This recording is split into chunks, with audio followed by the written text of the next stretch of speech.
Hi guys, it's Evan Carmichael. Welcome to a special presentation. Now just over an hour ago I was sitting in the offices of Intuit and we were all getting ready to have this awesome webinar on sharpening your financial skills, and then WebEx died on us and people could see the screen but they couldn't hear the audio. So I ended up writing this message.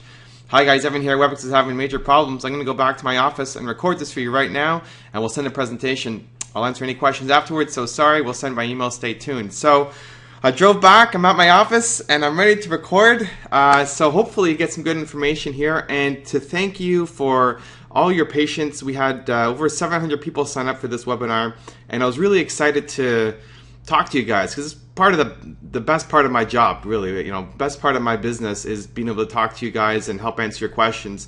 So I was really excited and looking forward to it, and we did have over 700 people signed up. I'm going to include a couple of free bonuses that weren't initially supposed to be included, but I'm going to put them in because of all the great reaction that you guys have and your patience and understanding. So I really appreciate it.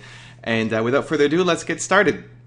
So this was something that we wanted to put together as a partnership between myself, Intuit, and Staples, just to give some more information to entrepreneurs and help them understand the numbers side better of their business. It's something that entrepreneurs run away from. We don't like talking about the numbers. We'd rather go out and make sales and run our business, but it is really important. So that was the point of the presentation, and we're going to have another webinar later that I'll tell you about later on. And stay tuned at the end for all the free bonuses that we're going to talk about.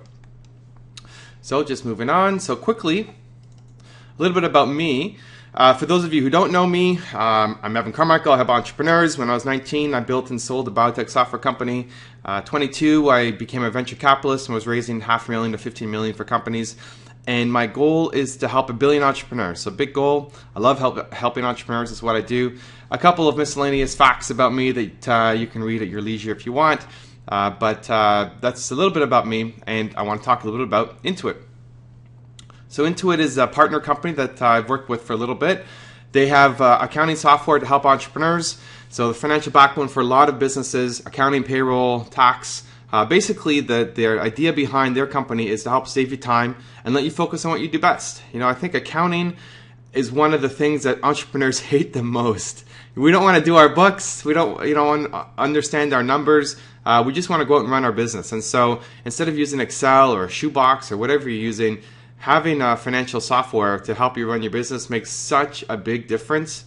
Right now, I spend about 20 minutes every quarter doing my accounting because of accounting software, and it's so much easier. And the story is really cool. And Intuit is an awesome company. It's started by a guy named Scott Cook, and he started the business because he was watching his wife pay her bills at the kitchen table and saw how time-consuming it was, and thought, well, I got to make some software to help her do this better. And I think that's something a lot of entrepreneurs can relate to. You see a need and you solve it. And so he's a great entrepreneur. It's an entrepreneurial company. Here are some of the products that they have. So QuickBooks Online, Payroll, GoPayment, TurboTax Business, a lot more on the website. But they help partner with me for this webinar, so wanted to give them a quick shout out. The 3 things that I wanted to talk about in this webinar: understanding your balance sheet. So what is a balance sheet? How can you make business decisions from it?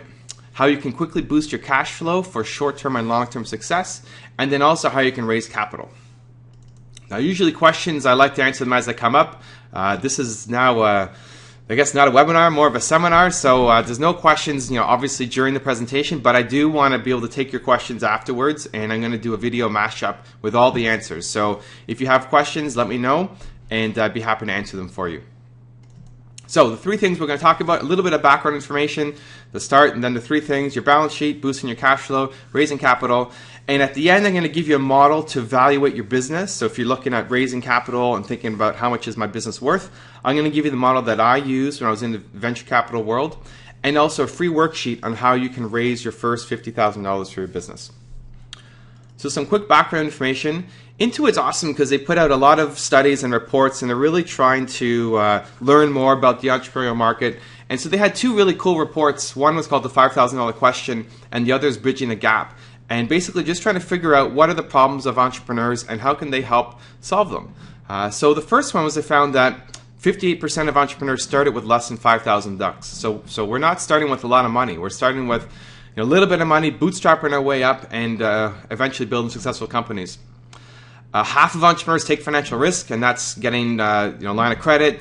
We drain out our savings, we max out our credit cards, we pull out our RSPs as much as we can to take our business forward.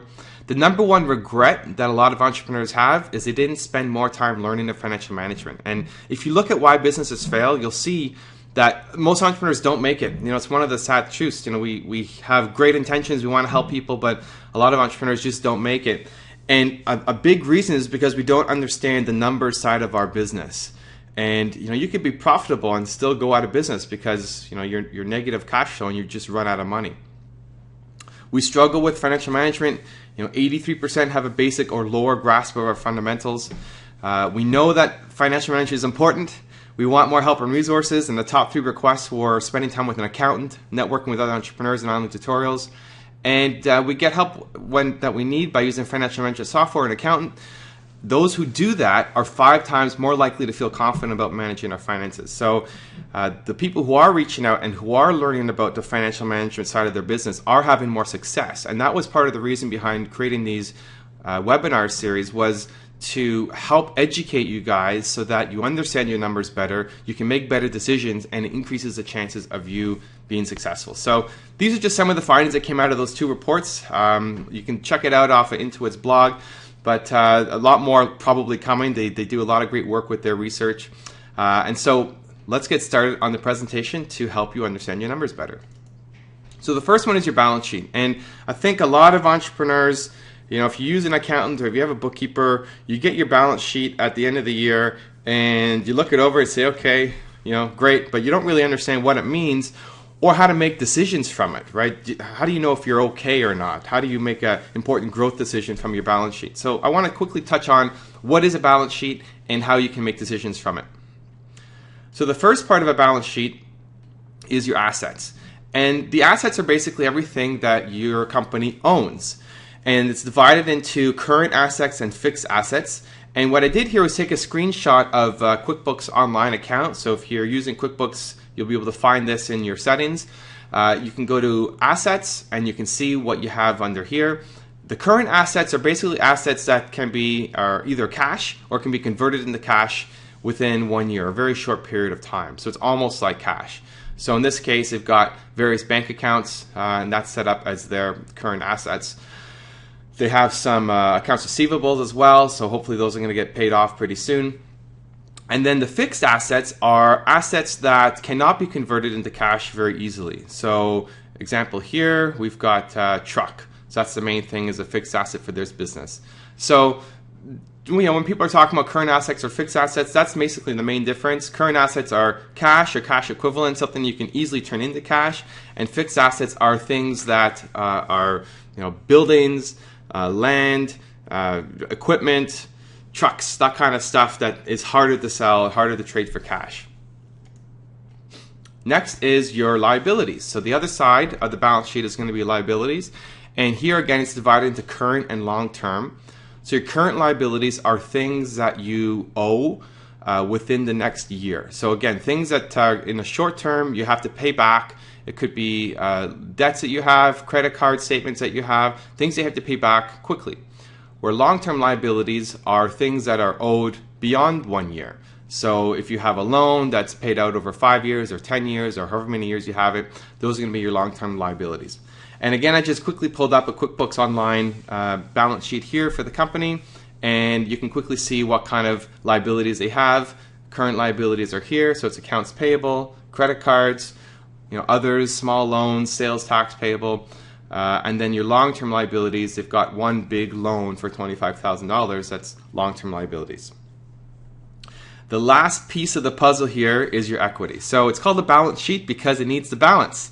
So your assets, what your company owns, has to equal the liabilities plus the equity. So the liabilities, again, are what your company owes other people, and the equity is what you have left in the business. So that's basically what you as the owner own.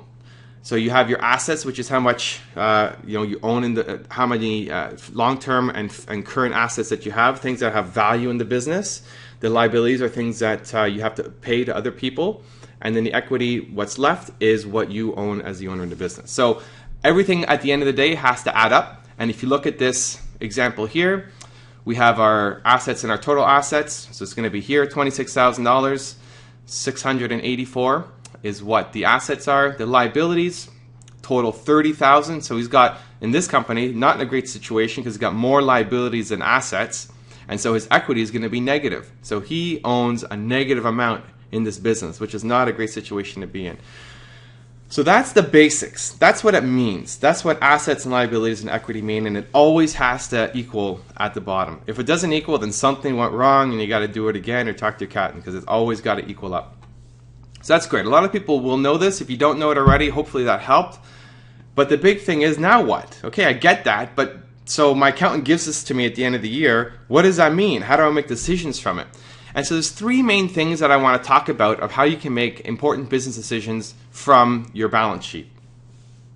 The first one is look at your current assets to current liabilities. And I pulled in our balance sheet here again from QuickBooks, and I've just highlighted them with a red arrow, current assets and current liabilities. Again, the current assets are things that are cash or can be converted into cash really quickly. And current liabilities are things that you owe to other people within a 1 year period. So again, very quickly. And what this does is tell you the short-term viability of your business. Basically, can you survive the next year or not?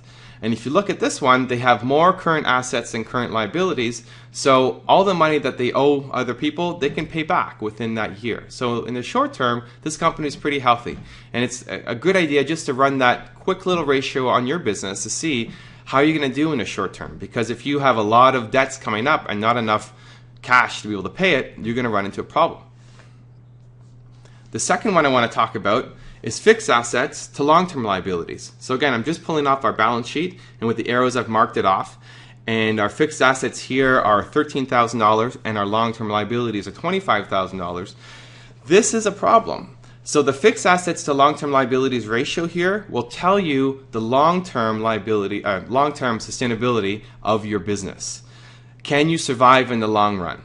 And basically what it's showing here is I have more money that I have to pay out than I have actually in my business, in my fixed assets. So this is going to be a challenge for me. I need to find a way to make more money to my business. In my first year, my next year, I'm going to be okay because in my first ratio, the current assets to current liabilities, we have enough money to pay our short-term debts.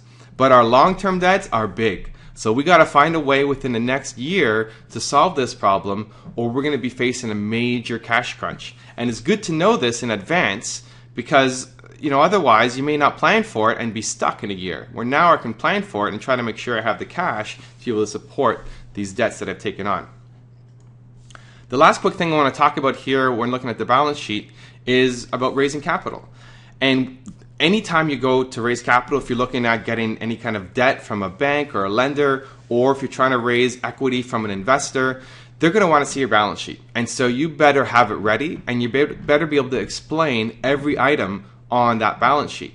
When I was in a venture capital business, we could ask about any line item on here, and we'd expect the entrepreneur to be able to answer it and know exactly what each item was. And if they didn't, it would really reduce their chance of being able to get the money from us. So you have to be able to explain every single item on your balance sheet before you go talk to an investor. But one of the main things they're going to look at is your equity. They want to see that you have a lot invested in this business and that there's something here that, if you've put money in and you have a lot into it, then there's some skin in the game and they're more likely to invest as well. Here it looks like you have negative equity, which is not good. It means your liabilities is more than your assets. You owe more than you own. This is not a good business to put money into. So it's going to be really hard for this company here to go out and raise capital because they have negative equity. So something to think about is, thinking about how you can raise your equity so that the next time you are going out looking for capital, it's going to be easier to get a yes. So that's about looking at the balance sheet. The next thing I want to talk about is boosting your cash flow. And a big reason why entrepreneurs fail is they run out of money. You may have a great plan, you have great ideas, your customers love you, but you just run out of money too soon. You need to find ways to keep it going and get that cash flow coming in. Again, you can be a profitable company, but still go out of business because your cash flow sucks. It means basically that you're taking too long to get paid, and you're paying out too quickly. So with cash flow, we're trying to figure out ways to pay out other people less quickly, and also find ways to make more money more quickly. So I'm going to look at 15 quick ways that you can boost your cash flow that'll help you both in the short term and also the long term.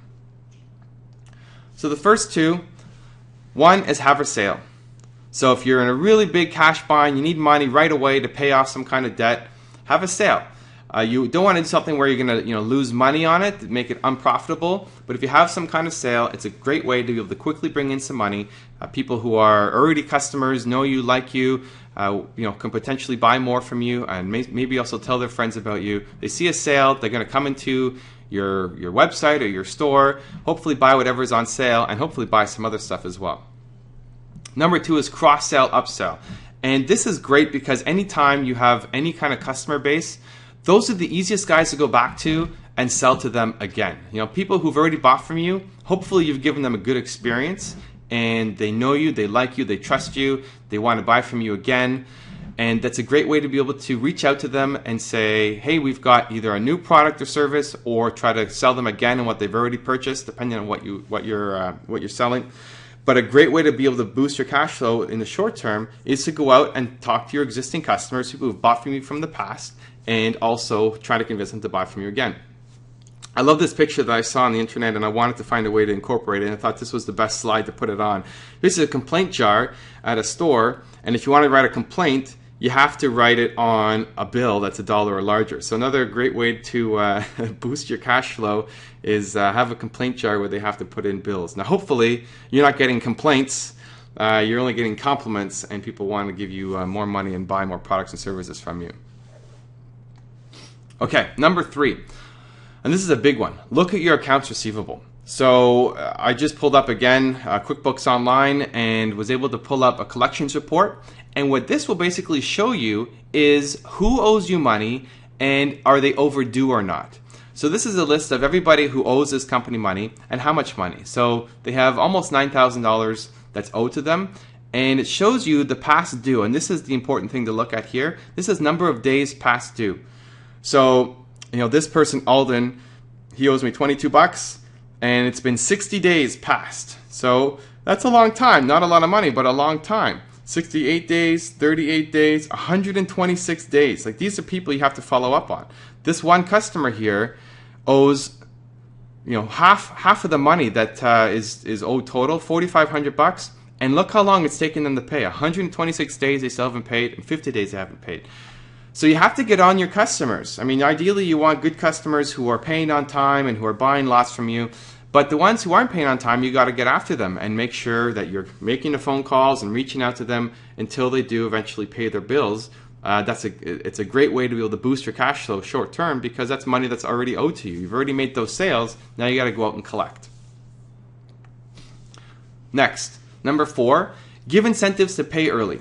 And this is something you can do depending on what your margins are, how profitable you are with each sale that you make. But you can give them a discount if they pay early or in advance. And again, if you work with bigger companies, they'll typically stretch you out. You'll be 60 days, 90 days, 120 days before you get paid. And a lot of times you're at their mercy. That's their policy. And if you want to work with them, that's how it's going to be. But you may be able to give incentives, and especially to the smaller clients that you work with. If they pay in advance, or if they pay up front, if they pay right away, they get a certain percentage off the bill. And sometimes that's going to be good for them, and sometimes that's not going to work for them. But you give them the option, and the benefit to you is you get your money up front. So something to think about.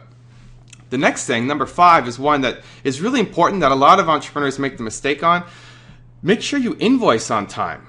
A lot of entrepreneurs are so busy figuring out how to go out and make sales and take care of the customers and do all the crazy things that we need to do to run our business. I know it's hard. You're wearing every hat in the company, and even if you have a team, it's still a 24-hour-a-day business almost. And one thing that you often forget to do is invoice. We hate invoicing. That's not the fun part of the job. We're not really servicing our clients' needs there, and you're getting a high from sending out an invoice. But you got to invoice on time. As soon as you're able to, you want to make sure you invoice. Because if they have a 30-day or 60-day policy of paying, that doesn't start until you invoice. If you complete a job or you give somebody a product and it's a 60-day period until you get paid, it's not from when they get the product or from when you finish the service. It's from when you send the invoice out to them. So you got to make sure as soon as you can, you invoice. You don't want to be this guy who has this license plate where you're always late. You want to make sure you're always invoicing on time. And that's an easy fix that can impact a lot of entrepreneurs. Next, change your billing structure. And this is where you basically try to get it so that your clients are paying you in advance. And what I do with my clients, and I work with some major clients, huge companies with long periods of waiting, I don't do work until we've got an agreement in place and I work off a retainer system. So I get paid in advance for the work that I'm going to do, and then every time I do a job, that gets deducted from the total. And that's not how a lot of the companies will work, but I say to work with me, that's what I do. And I also deliver good results for them, so they're willing to do that. But you may want to think about ways you could change your structure, just so that you make your money up front and you deliver over a period of time. So think about ways you could have bundles, or ways that you can have prepaid packages, maybe subscription services, and give them some kind of incentive so that they pay all up front in advance for a year or a month or however long makes sense for your business. It gives you cash flow right away that you can use to grow your business. And often it's good for the customer as well if they get some kind of deal as a result of it. So look at ways you might be able to change your structure so that you get more money up front in advance. Next one, accept credit cards. A lot of companies don't accept credit cards because there's a fee. And it's true, there is a fee to have credit cards. There's a merchant account you have to get set up, and you got to pay every time a transaction goes through. But studies have shown that when you accept credit cards, when people are spending with a credit card, they're going to spend more. When they're spending with cash, they see the cash going out, and so they're going to be more hesitant to spend it. But with credit cards, people are more likely to make bigger purchases. So you may be saving a few pennies here and there, but you're missing out on the big dollars. So you want to make sure you can accept credit cards if you can. And usually from the credit card companies, you get money pretty quickly from them as well. So that leads to instant cash flow into your business. Number 8, factor your receivables. Not a huge fan of this one. But basically when people owe you money, you could have brand name clients that owe you money that's going to come in 60 days or 90 days. You can go to a factoring company and they'll pay you a percentage of the total. They won't give you 100%, they'll give you a percentage, and then they'll collect when that money comes in. So they're basically taking a few points off of your total so that you can get the money up front and quickly, and they're going to wait on the receivable to come in. I don't really like that idea if you can avoid it, but it is a way that you can get money in quickly if you absolutely need to. Number 9, sell excess inventory. So if you have inventory that you bought that you don't need anymore, or it's seasonal, it's going out of stock, sell it out. Have a sale, sell that inventory if you don't need it to grow your business anymore. A great way to turn something that might just be sitting at your office or in your storage room or in your garage and turn it into money for your business. Number 10, negotiate supplier terms. And this one I want to put a strong caveat on. And so the idea here is you want to slow down the amount of money that you're paying to other people. So if you can delay payments to other people, then that improves your cash flow because you're not spending as quickly. The challenge I have here with it is it makes sense in theory, but it depends on who you're doing it to. And I usually advise doing this against small businesses. I wouldn't do it if your suppliers are entrepreneurs. The reason is they're facing a cash crunch too, right? And you know what it's like being an entrepreneur. You love working with clients who are on time, who pay well, and who kind of respect your time. Where you don't like working with the guys who try to stretch you out, haggle over every single penny, and want to pay you in 90 days. Right? Those are not great clients for you. So why would you want to be that client for somebody else? Right? Do you think you're going to get the best service? Do you think they're going to be on call for you and do their very best to help you if you've negotiated every last penny of profit out of the deal and you're paying them in 90 days? Probably not. When I work with entrepreneurs as suppliers, I usually don't negotiate too much, and I usually try to pay them right on time. And that makes sure that when I need something, they're there for me. If there's some kind of emergency, I need their help, they've got my back. And so I hate doing big negotiations on terms when it's working with smaller companies. When you're working with the bigger guys, go for it. You know, they have a budget, but a lot of times it's not going to make a big difference in their own business, and the quality of service you're going to get from it isn't going to make a difference from the person you're dealing with. So get the best deal you can out of them. But for the smaller guys, I'd really watch out, and I think it's worth investing in the relationship to make sure that you always get really good service from them. So that's my rant on negotiating supplier terms. Number 11, create a referral program. So again, if customers love you, they like what they're buying from you, then chances are they're going to have people who they know, who they can refer to your business as well, who can also hopefully help grow your business. So if you create a program, give them either an incentive to do it. It could be points, it could be dollars, it could be products, services, something. Think of ways that you may be able to entice your current customers to tell their friends about you. Number 12, refinance short-term debt. And the idea here is, remember when we look back at our balance sheet and we saw current liabilities and long-term liabilities? The current liabilities are what's due within the next year, and that's really critical, because if we have a lot of money owed in the next year and we don't have a lot of money coming in, we could go under. Like, this could be our last year. So the idea here is to refinance some of your short-term debt and turn it into long-term debt.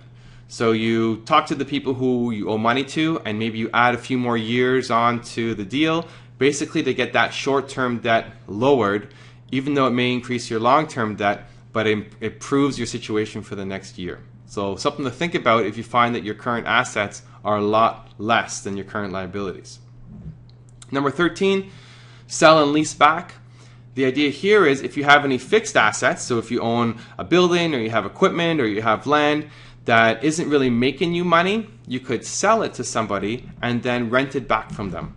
So you get a big cash infusion into your business. So if you have an office that you own, you could sell the office to somebody and make money right away, and then you make an agreement to rent the office from them. So it adds to the expenses on a regular basis, but you get that big cash influx that can boost your cash flow short term. You can only do that once, because once you've given up your ownership, that's it, you can't do it again. 14, convert debt to equity.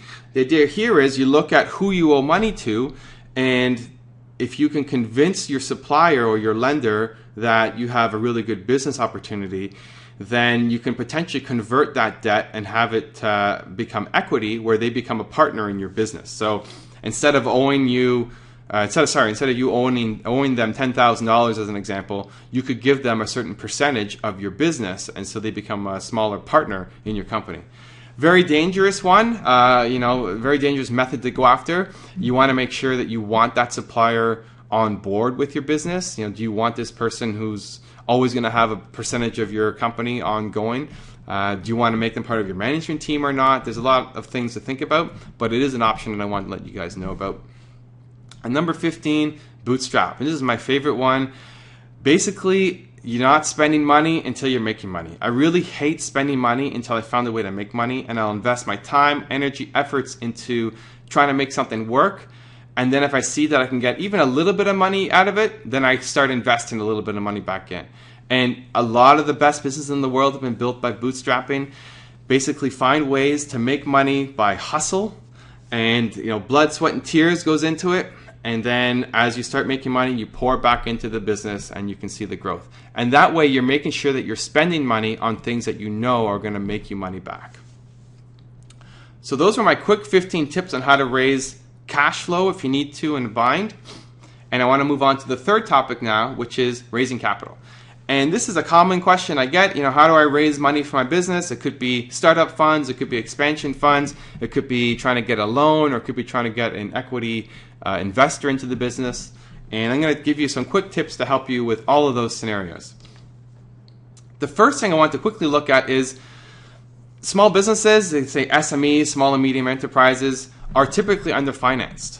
It's usually the high growth but young companies that have the hardest time getting money because there's no track record. The more established you are in business, the easier it is to get money because they can make some kind of prediction. If all you have is a business plan and kind of a dream, it's a lot harder to get money, and a lot of people are going to say no. If you're looking at debt financing, and debt financing is basically where you are borrowing money and you have to pay interest typically and give that money back at some point.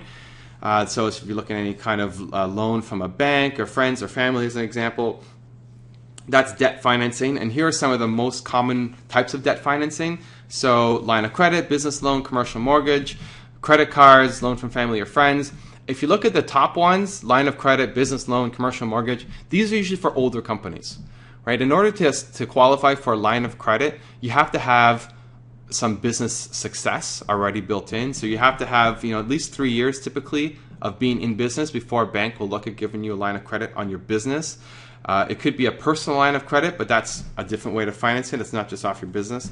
Where the younger companies are typically looking for credit card balances, loans from friends and family, other ways basically to be able to borrow money.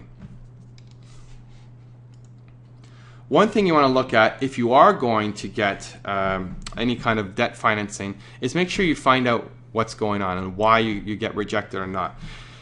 This is a quick study that shows why banks are rejecting people for their loans. So you go to a bank and they say no. The biggest reasons: too much outstanding debt, lack of owner equity, insufficient cash flow. If you look at the first two, too much outstanding debt, lack of owner equity, you can find that out from the balance sheet. Now, how are they going to make that decision? From your balance sheet. They're going to see how much debt you have, which is going to be your liabilities, and how much equity you have. And so the company that we showed an example of, they had a lot of long-term liabilities, long-term debt, and they had negative owner's equity. So this guy is going to get rejected for sure. And the top two reasons you can pull right off your balance sheet. The third is insufficient cash flow. So the topic we just talked about was how to raise more cash flow. And again, with your QuickBooks software, you'll be able to figure out the cash flow statement that, again, your banks are going to want to look at. One thing that was really surprising to me on this was almost 12% had no reason. So if you get rejected from a banker, from an investor, from anybody who's you're trying to get money from, even for customers, partners, suppliers, if you get rejected, you want to find out why, right? You want to be able to go back ideally and hopefully sell that same person on the idea. But if not, just take that feedback and take it so you can improve yourself and go back on another time. So if you're going to a bank and you're asking for a loan and they say no, figure out why. If it's because you have insufficient cash flow, then use those tips, boost your cash flow, and go back. Right? Make sure you really know why you're getting rejected, and not just letting it go as a no. The next few tips I want to give, then this is for raising money in general. If it's going to be debt financing or equity financing. We've talked about debt, where it's basically you're borrowing money and you have to pay it back, usually with interest. Equity is where you bring somebody on as a partner in your company, so they're paying you a certain amount of money and then they own a piece of your business. And there's usually not a debt component to it, so you're not paying them every month, but they own a piece of your business. So when you sell your company, they're taking a chunk of that, and there's usually some decision making that they get as well. So things to think about when you're pitching investors or lenders. Number one, it's easier to lose than to gain. Anybody can spend money. It's not hard to spend money. If I gave you $1 million, you can find 1 million different ways to use it. And that's a fear that a lot of investors and lenders have, is that you're going to go out and spend their money. What you need to show is you have a solid plan in place to make money and show that you've already made a little bit of money. They're not expecting you to have made tons of money yet, because you're going to them asking for help. But you have to be able to demonstrate that you have a way to make money, right? That's why if it's just coming in with a plan on paper, it's really hard to get them to say yes, because you haven't shown anything. Even if you go out and get one customer, you've already separated yourself from most of the business plans that are coming in. So show that you're able to make money and not just spend the money. Next, look at what you're going to spend the money on. So it's called use of proceeds. Whenever you go and you're looking for money from an investor or from a lender, they're going to ask for your use of proceeds, which is basically looking at how are you spending the money. And it better not be to pay yourself a huge salary. I remember one business plan that we had come in when I was in the venture capital world. They wanted $500,000. There were 4 of them. They wanted to pay each of them $100,000 a year, and then they have $100,000 to grow the business. That's not something people are going to finance, right? They're expecting you to pour everything you have into this business and take out a minimal amount of salary, because the money that you're going to get as a salary it should be tiny compared to the money you're going to get when you build a huge business and sell it or take it public, right? So that's what they want to see, is that you're not spending a huge amount of money on yourself. Yeah, you have to make enough, pay the bills, but it shouldn't be a huge amount of money. They want to see that the money is going to be used to grow the business. Next, never say no competition. There's always competition. Whatever business you're in, there's always going to be competition. There may not be direct competition, but there's always an option for people, right? There's always some kind of option for people to spend their money. If it's not going to be with you, it'll be with someone else. So you never want to say that there's no competition, because it looks like you're a child playing an adult's game. Anytime we said we had a business plan come in and the people said they had no competition, they got rejected right away, because there's always that competition. So as an entrepreneur, you should be different, right? If you want to stand out, if you want to make money, you want to be a company worth investing in, you should be doing something different. If you're doing the same thing as everybody else, then how are you going to be successful, right? You have to be doing something different. So from that point of view, you are standing out with your competition, but you have to recognize who your competition is. Where will people spend their money if they're not going to spend it on you? So never say no competition. A little bit of financial wisdom that might help you save some money when you are getting equity investment is try to stretch the time period. So if you ask for all the money you need right away up front, that's going to cost you a big chunk of your company, because it's the riskiest time for the investor. So upfront financing always costs you the most amount of your business. So here's a quick example. If I needed to raise $500,000, and you could fudge these numbers to whatever fits your business, but say I want to raise $500,000. If I wanted that up front, I might have to settle for a valuation of $1 million, which means I'm giving up half of my business, because it's the riskiest time for the investor, right? If I'm right at the beginning of my business, I haven't built a lot of momentum, it's riskier for them to come in than if I already have some momentum built in. So the optional way here is say I need $500,000, but I don't need it all up front. I want $150,000 now, and I'll take that $1 million valuation. And then I want $150,000 in 3 months, and I want a better valuation, because I'm going to go out and get momentum. I'm going to go out and get sales. I'm going to show you that I can build a business.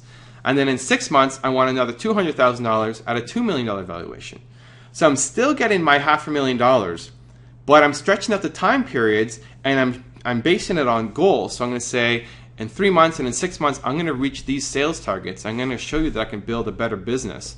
And that reduces the risk for the investor. So they're more likely to say yes if you go and hit those goals, because it's an easier bet for them to make. Now, your challenge is on, because you got to go out and hit those numbers that you said you're going to hit, but that's a good challenge. You're betting on yourself, and hopefully you don't make the numbers so unrealistic that you can't go out and hit those numbers. But the idea here is I'm still getting the same amount of money, this $500,000, but I'm only giving up 35% of my company instead of half of my company. So as much as you can, stretch that time period. Next thing, write your plan in plain English. I can't tell you how many business plans we got, and this applies to getting debt equity debt lending or equity financing in your business, where the business plan was too complicated to read. And if they can't understand it quickly, they're not going to say yes. And it all starts with your executive summary. The executive summary is usually 1 to 3 pages at the beginning of your business plan that explains what it is that you do at a very high level. And if the people like it and they think it's interesting, they're going to read on. If you can't sell them an executive summary, they're going to throw away your business plan. So here's an example of one that came in. This is a real executive summary that came in to me when I was at the venture capital business. XYZ company, I left their name out, has developed collaboration applications that are based on a flexible, modular, and extensible software framework. Our products are ideally suited to cross-enterprise, cross-platform applications. Our system architecture gives us a strategic advantage for deploying collaboration on many platforms, including the latest generation of wireless handheld devices, while providing organizations with a strongly encrypted collaboration capabilities, fine-grained security, and access control. Whew, let me breathe now. This is crazy. This is the first paragraph of their executive summary. And I came from a software background. I had to read that 5 times before I even got a sense of what they did. I found myself reading it and drifting off. You're kind of reading something, you start thinking about something else, and then you have to come back to it. That's what I get from here. These guys got to know. And absolutely they're going to get a no, because this is something that is not in plain English. A lot of entrepreneurs, if you read it yourself, you say, yeah, that's what we do. It makes sense. How does this not make sense? This is exactly what we do. But you got to step out of your zone and remember that any investor or lender, they're not experts at what you do. They don't understand all these terminology and jargon that makes sense to you. So you have to dumb it down and write it in plain English. And one test that we see often in the VC world is called the grandmother test. And basically, the thought here is show your executive summary to your grandmother. If she can understand the opportunity, then you've done a good job. And the idea is basically you show it to somebody who doesn't know your business, right? Show it to a family member, a stranger, a colleague, somebody who kind of understands a little bit maybe about what you do, but doesn't really understand. So if they can understand the opportunity and see that this is something that has potential, then you've done a good job and you're able to start submitting it to investors. And I would do that before you start sending your business plan out to people. Have somebody who you trust a little bit and have them look at it and see if they understand what you do and see an opportunity or not. Make sure you pass the grandmother test. Okay, next, valuation. So the last main thing I want to talk about in this presentation, and thank you for staying with me through the whole thing, is the valuation and how do you evaluate your business? And so how do you come up with a number? If you're looking at raising any kind of equity financing, you're going to have to say my business is worth X amount of dollars, $100,000, $10,000, $1 million, whatever it is. So I want to share with you the valuation model that we used when I was in the venture capital business. Now, from here, you can adjust the numbers to make it make sense for what you're doing. But basically, what I would do is project 5 years out. So 5 years down the line, what do my earnings look like? So how much am I going to be making with my business? So in this example, the projections of the company was almost $6 million. You take out the tax rate and you have your net earnings. You think about how much are you seeking to raise today. So that's what I'm going to be making in 5 years. What am I looking for now? And the company at this time was looking to raise $3.5 million. Next, money in the future is worth less than money today, right? You'd rather have money right now than money in the future. So you have to discount that money back. So if you see here, we have a 30% discount rate applied to the valuation of the business. The valuation is associated with a PE ratio, so it's a price to earnings ratio. So you times your earnings by 15. You end up getting 51 million, and then you discount it by 30% every year back. Next, we look at the company. So I'm assuming we're starting in 2014. That's our year right now. So we have our valuation at $12 million and change. We take out the $3.5 million that we are looking to get from investors, and we're left with $8.7 million. We take an additional discount of 40% because it's a private company. There's a lot of risk associated with the startup. So it takes us down to $5.25 million. And basically that's what we end up with. So the business is worth $8.75 million. Five and change is what we get to keep as the owner, and 3.5 is what the investor gets to keep. So if you work through the numbers, you can apply to whatever situation you're looking at. Basically, the two things you want to figure out is how much money you're going to be making in 5 years. So you have some kind of projection. And it has to be a realistic projection, right? You're not going to be the next Microsoft in 5 years. So what's a realistic number for you? What kind of earnings are you going to be making in 5 years? And then the next thing is how much you're seeking to raise. So if you can figure out this top number of how much your earnings are going to be, and then this number of how much you want to raise from investors or lenders, well, this is for investors, for equity investors right here, then you can just apply all the numbers and you'll work out to how much your business is worth. So that's how we did it. Very quick overview. But if you have questions on this, I'd be happy to answer it more in detail with another video or with emails. The last thing is there's a worksheet that I want to include for you guys. It's how to raise your first $50,000 for your business, and it's often called love money. So this is coming from people you know or people within your network, and it's usually the people on the outer edges of your network that are the ones that end up investing into your business. They can surprise you. So it's a worksheet that I usually charge for on my website, but I'm going to give it to you guys for free, and if you have any questions, let me know. Normally around this time, it's question time, and that's my favorite part of any time we're doing a webinar. I love hearing what you guys have to think and answering those questions for you. Obviously, since this is a presentation now, I can't answer your questions, but what I want to do is answer them in another video. So if you have a question about anything we've talked about here or anything else for your business, I'd love to hear from you. If you want to leave a comment below or email us back, and I'm going to do a video afterwards of answering all the questions that have come in and hopefully be able to help you guys out with what's next. So final slide. I promise you some extra bonuses, and here's what I'm going to do. Along with the video responses, I have a series of worksheets that I sell. And these are usually for sale off my site. And what I'm going to do is give one worksheet for free to anybody within the next week who is, signed up for the call and wasn't able to make it on, or who was on the call and struggled there for half an hour as we tried to figure out the technical issues with WebEx. I'm going to give you any single worksheet for free. So the website here, let me load it up quickly. If I go to my home page and you click on any of these are our worksheets. So we click here, and then at the top there's a link that says worksheets. These are all the worksheets, and these are all different things that can help you grow your business that we're currently selling. If you pick any individual worksheet that you want, if you scroll down, pick the one that you like the most, I'm going to send it to you for free. It's going to be a lot of manual work for me, but I'm really apologetic for what happened with WebEx. It was completely out of our control, but I know you guys took the time out of your day to spend it with me and to try to learn about something to help you grow your business. And I know how frustrating it can be when people don't deliver on things that they said they were going to do. I know that bothers me a lot. And so I really want to make sure you get the help that you need. Hopefully the webinar, the presentation today was helpful. You learned something new that you didn't know before. I want to throw in one of these free worksheets as a bonus to, again, help you out. Pick any one you want. There's 30 or so on here. How many do we have? 32. Pick the one that most resonates with you. I'll send it to you for free.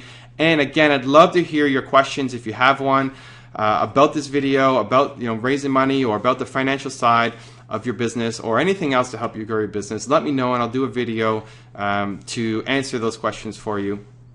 And then finally, we're going to be doing another webinar on March 12th, and hopefully all our technology will work. It's Financial Literacy Part 2. So today was Part 1, and we're going to do Part 2 on March 12th.